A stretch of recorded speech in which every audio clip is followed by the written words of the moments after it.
So there's something really interesting in this week's Torah portion, Masaei, or Matot Masaei, in Masaei, the journeys of the Israelites, where it says, Ele Masaei.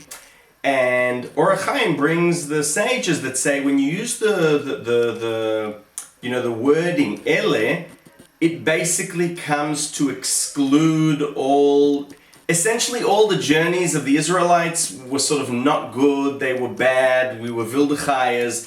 And so the question is, so what was the purpose of this? Like what? Was it just because we did this, because we were punished due to the sin of the spies? And that's like the basic meaning that, you had ha-Hayyim says you had those journeys, those first 2 years, up until the sin of the spies, and then you had all the rest of the journeys were a result of that sin. That's one option, but he says, by way of truth. And here, it's interesting, he cites the Zohar, but to my mind, it seems to be a Lurianic reading of the Zohar. What does he say? So this is Kabbalah. He says, look, the Israelites, no matter how you look at it, essentially, had to go on this journey. Why?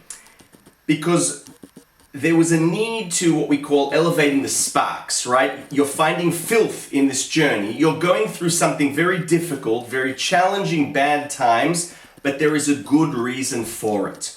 You're meant to be refining things and making things pure.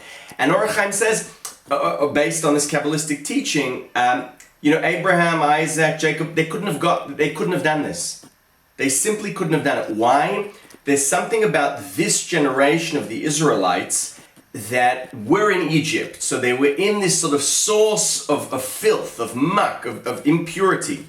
And then with the Shekhinah with them, the divine power, getting the Torah, all of the Israelites as a sort of, 600,000, the symbol, together with Moses and Aaron, they were like a walking tree of life, a hovering tree of life in the desert. And only this hovering tree of life had the capacity to mend and fix the filth that was going on in the desert, and so it was a necessity.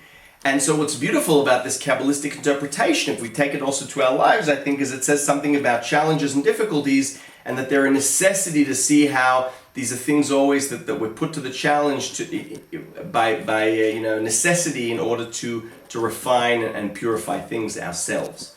So thoughts on Masaei according to the beautiful ha-Hayyim. Shabbat Shalom.